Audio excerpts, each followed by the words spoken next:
IRONMAN World Champion from Switzerland. This is Daniela Ryf. She came in here for a lot of years as who's coming second. This is a remarkable individual that has started strong, stayed strong for a number of years, undefeated, and then dipped, slight dip, and now she's really back to where she's a true contender through and through.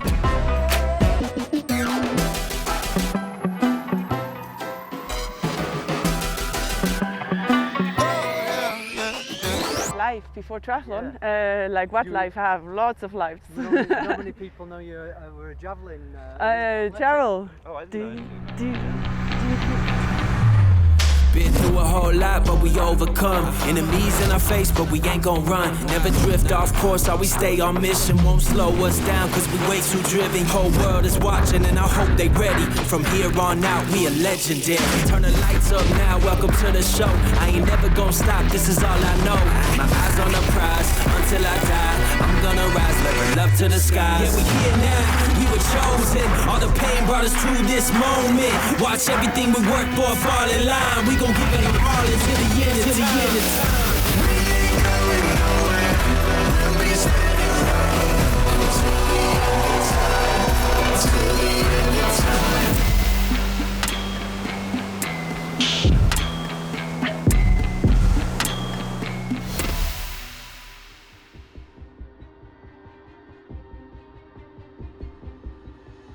Today, the best female professional and amateur triathletes from all over the world have come to the big island of Hawaii to test themselves against a beautiful and challenging course. Daniela Ryf, in our latest interview, she talked about this could be her last Kona. She's won here 4 times, and does she want to win here again? And win her 6th title and tie Natasha Bodman, who just happens to be here on the island getting inducted in the Hall of Fame. That's pretty cool. Daniela could win this race, could dominate this race, could set a new course record, and she could finish 23rd. It is truly that much up in the air. My goal is just to show good performances. The race in Kona is one more opportunity to bring the best out of me and show a good performance. I mostly spent my time in the pro compound with the pro women, and you know, you see the athletes that are just there like, hey, this is amazing, I made it to Kona. You know, it's my first time racing in Kona as a pro. We had that like end of the spectrum, and then we had like obviously Daniela, been here a lot of times, is under no illusion about how hard it is and how much it's going to hurt and what she's going to have to do. And then, you know, the fire in like Lucy's eyes and Kat and yeah, all the contenders. The field is super competitive, and I'm interested to see how Chelsea will, you know, defend her title. She will be having more attention. No one will let her kind of hide. Anne Haug is in great shape. Laura Philipp, I know she's super motivated to get that win, and Lucy, she's had so many seconds, so I know she will be desperately working hard to get that win. Taylor Nip is racing. She's going to be like the next superstar. I feel like I'm part of the older generations, and she's coming up, and having the chance to race her as well definitely makes it special. In this year, I'm actually not defending anything, so I have nothing to lose. So yeah, we have very different athletes all going. I think we're all fighting for that win, and there'll be a good battle for it.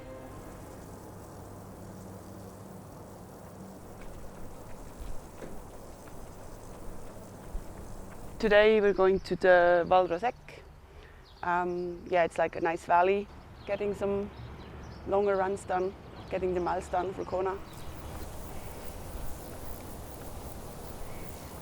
The 2014 Ironman in Kona, my first one there as a rookie. I just went for it on the bike. I didn't really, even I was scared, I didn't really care. I just tried to go hard.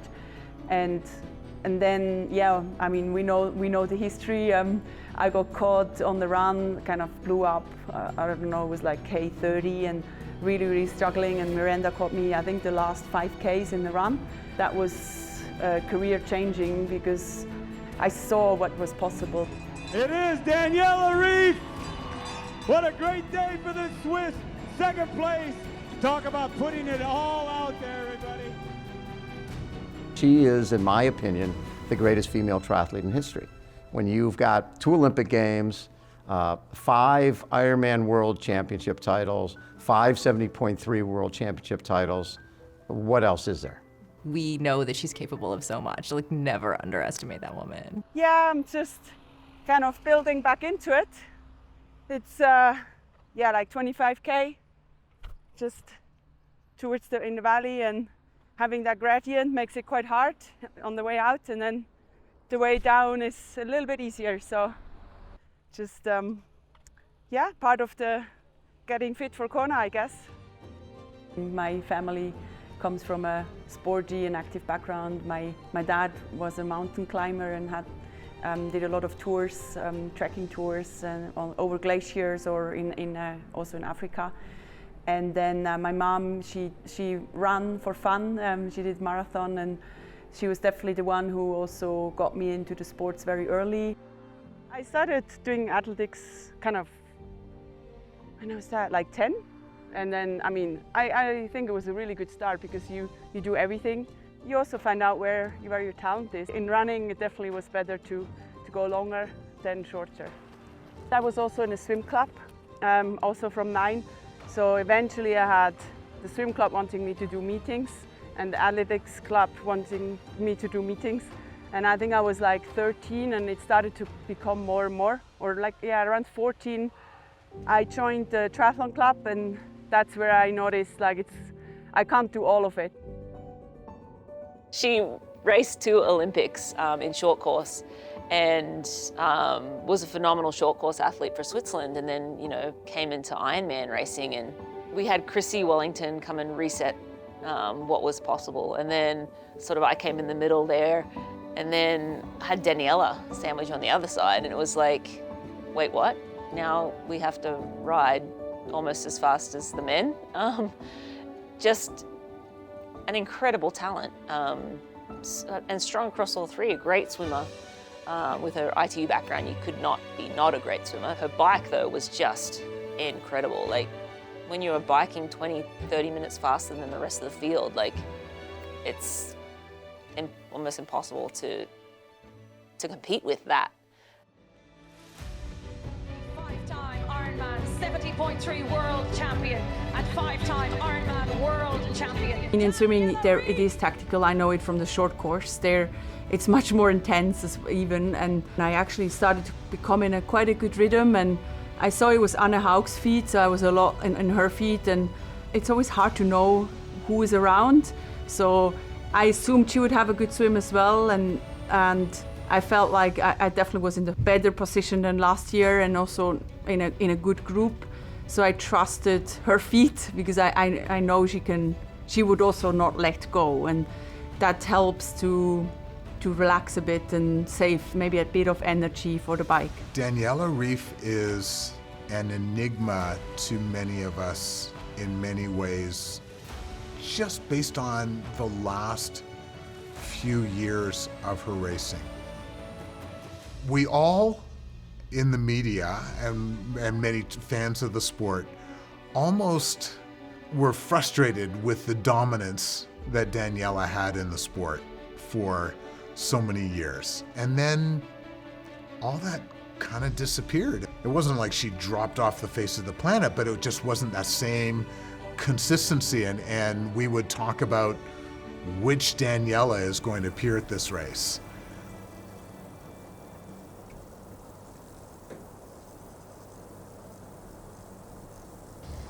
The plan is just to ride 4 hours, survive the hills. We do Julia and Albula. Yeah, just getting it done. Pretty tired, but it's okay. It's a nice loop, so looks like we might not get rained on. That's a positive. I definitely was always a competitive person. I don't know, it just seemed natural to me. I wanted, if I did something, I enjoyed it more when I was good at it. And obviously I saw that I had talent in triathlon, and therefore was very motivated to also, you know, push it. And I think for me, if I do something, I always do it with full heart. When you set the bar at a certain standard, everyone's going to then train to that standard. So when she came into the sport, the bar was at, you know, this level. And so that's what everyone aimed for. And she took it to this level.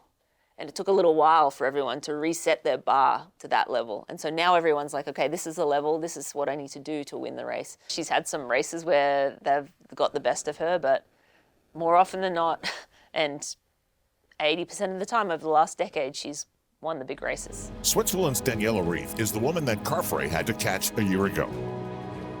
This year, she hopes things are different. I came in that race in 2015 where I said to myself, either you're going to win now or you never will. And so, yeah, I definitely put a lot of pressure on myself.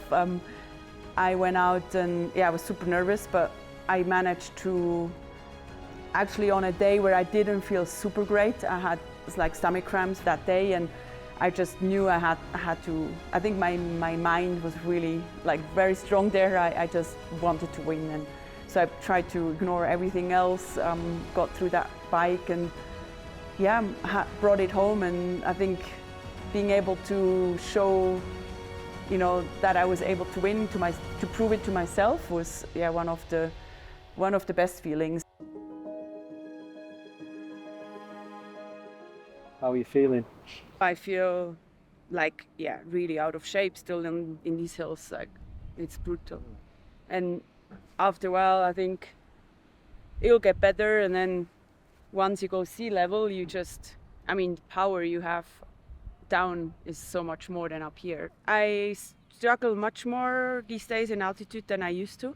I don't know, since COVID, my lungs are not the same, but yeah, I do feel like I can still get a bit more fit. And I think for Kona, you need to be that heart and lung fit as well, because with the humidity and the heat, your heart rate is just going to be higher.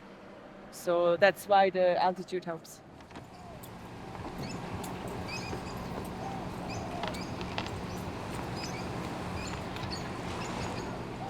I'm just going to swim the 4K, 3.8. Not hard, but just kind of get a steady swim in without any breaks. It's kind of the only change to the pool. You never hear her complaining, I was sick, or this didn't go right for me, or I had a mechanical. It's just, it wasn't my day. I didn't perform and someone else was better than me, and that's okay. And I think that's why she's able to continue to be so good, because she's like, that was just one day. That doesn't change who I am. I think she has a good sense of who she is as a person. She doesn't finish second or third. She wins, or she's maybe 13th or 8th or something like that. How was it? Yeah, I should just enjoy the fishes, but it's hard to enjoy the fishes when you're preparing for a World Championship and you don't feel that good. So, yeah. For me, it's always that challenge to find the balance. So if I'm too motivated, then I lose the joy. If I feel too much pressure, I also lose it. And so being able to handle that in the right balance is a little bit the key. I think the most proud of on my race in 2018, having this bad experience of getting stung by jellyfish, to actually just wanting to finish the race and then ending up winning it and setting a new record was just mind-blowing. And I definitely feel like it was the most crazy emotions I've ever had in 8 hours. You know, it's just, it could have gone in such a different direction by just 1 second of thinking, I'm not going to give up. And so, yeah, that really shows how the mental part in the long distance racing really plays a huge role.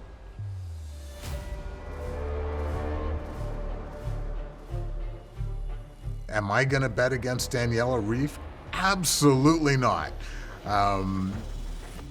Totally on my list of somebody who can be a winner of this race. But I think to do that, we're going to have to see the dominance on the bike and her to go to the front and open up a gap and say, hey folks, if you want to win this race, you're going to have to come with me right now, and you're going to be in more pain than you've ever gone through in your life. And if you're willing to do that, more power to you. My strategy for the bike course is, well, yeah, no holding back, I guess. I mean, the bike is my strength. That's definitely, I think it's the only way I can win that race. I'm quite aware of that. And I'm also sure some people will try to stick with me. When she was riding along the Kahala coast with all those women in tow, she had probably thought to herself that there is absolutely no way that I'm going to beat the runners here. Annie Howell, Laura Phillip, and Lucy Charles Barclay was up the road. So was Taylor Knibb. So it was do or die. I felt not amazing on the bike, but felt like, okay, I mean, I was moving well, and still after halfway, I really noticed like there was not really much more coming. So I felt like a bit bonking and having a headache, and I needed to be concentrated on like, okay, now I need to, you know, get up the food, drink more, have more like bit of caffeine and salt. And then really, I was a bit scared that it could be like a really disaster of a day, because when you're already low in energy halfway on the bike, it's still a long way to go. Normally I can really accelerate the second part of the bike, where yesterday I really couldn't, just because my legs at the moment, they're probably not strong enough to ride what I used to do, and that was hard. Like, you have to accept, okay, it's not like it used to be. Now I just have to deal with my reality at the moment, and I had to, you know, let the others go and just go my pace. She wasn't quite, you know, the Daniela that we're used to seeing take control of the race and sort of ride away with it. I always think on the race and, you know, how just getting ready for hell. Because, I mean, we're here in paradise, but what we actually do is we get ready for hell. You know, it's going to be a painful race. And yeah, like, I always need to be in that state of mind. That's why I also like to train on my own for that, because you're really stuck with your thoughts, where in racing it's the same. Of course, it's nice. Like, I mean, I used to ride with James and we would have fun on the bike. I prefer that also, but I also find like some rides where, yeah, you're just really kind of caught with your thoughts. And like on a ride like yesterday, where I felt pretty bad and like bad in the saddle, you're just thinking, how is it going to be if you feel like that in a race, you know? And you kind of get ready for a day in case that happens. So in 2023, Daniela started at a season probably not on, you know, the high that she was hoping. She had a DNF in Ibiza. I'm not sure if she was sick or a little injured or just didn't have a day. But then she recouped and went and raced in Switzerland. She's a proud Swiss athlete and has raced a number of times the IRONMAN Switzerland, and she raced 70.3 Switzerland, first time racing in Hoka's, her new sponsor, and won there convincingly, as she always does. And that was sort of a springboard into what was to come next, and that was Roth. The performance in Roth, I think, is the greatest performance we've ever seen, male or female, over, you know, an Ironman or full distance race. It was just flawless from start to finish. She went like 8:08 and took 10 minutes off of Chrissy Wellington's iron distance record. That record from her was something that always kind of kept me driving as well, because I thought it was very impressive, and still when I was getting better and better, I thought, you know, maybe one day it's possible, but it was always hard to crack it. And yeah, so I have huge respect from Chrissy and what she did for the sport. We have seen glimpses of that incredible dominance over the last couple of years. And then if you were expecting that in Lottie, it wasn't there.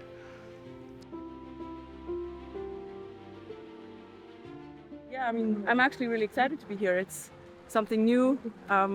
Yeah, I'm interested to see how it goes. I mean, I've been in altitude a while. It's been mainly good the last 3-4 months. So after off, yeah, it's been already a while. So I feel ready to give it a go, and I'm definitely excited to race. Yeah.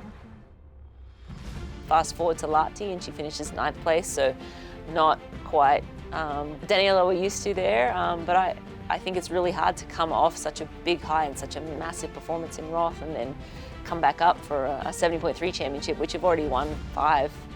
She told me that it's not like do or die for her anymore, and that's a different mindset to be in. I think she's lost that killer instinct a little bit because she's won so many times, and then you're going up against athletes that have it tenfold. They're killing themselves to get to that start line and to try and win a world title, and she doesn't have it anymore.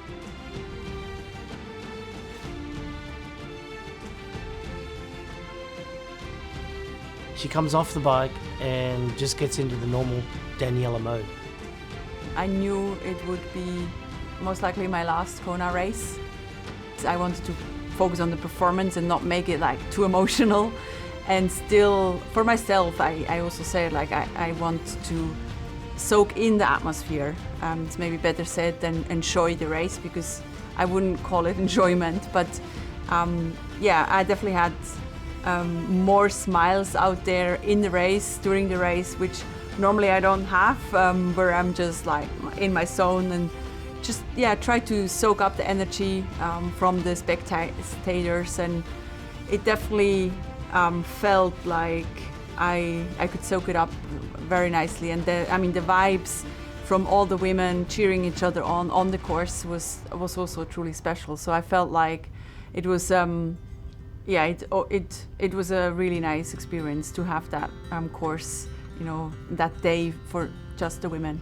I definitely thought back to my 4 times where I was running there, winning that race and having the goosebumps and just knowing you've really done it. Of course, it would have been super nice to have that feeling of,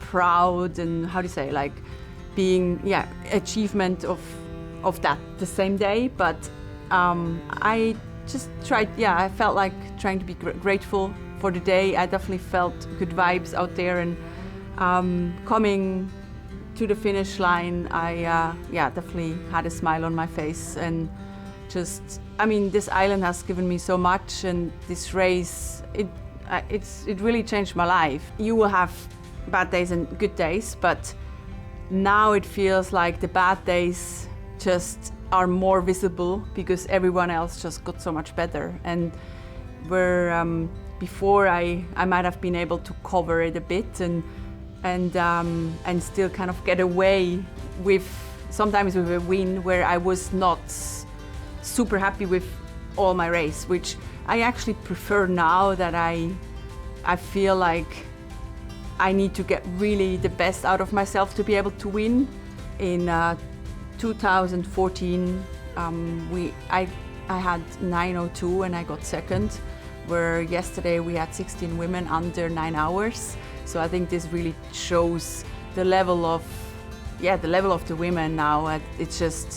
It's really motivating. I'm really happy I could actually finish with a solid run. I was expecting more of a disastrous run, accordingly on how I felt on the bike. Daniela is a special athlete. She's an athlete that only comes along, once in a lifetime. And to be at the top for that long, to have that many world titles, 5 70.3 world titles, 5 Ironman world titles, I think she's going to be an athlete that we look at in years to come and say she's probably still the greatest of all time. I would say without this career, I would be in a different life at the moment, and I'm super grateful for that. And I also know I will come, or I hope I will come back to the island. There's definitely other reasons to come here, also to spectate or cheer. Being able to be a bit more relaxed than when you have to race, it makes it also a bit more fun, or a bit more enjoyable. I always enjoy the days after the race much more than the days before, because you have to have that focus, or I do have to have the focus and can't really do all the social things I'd like to do.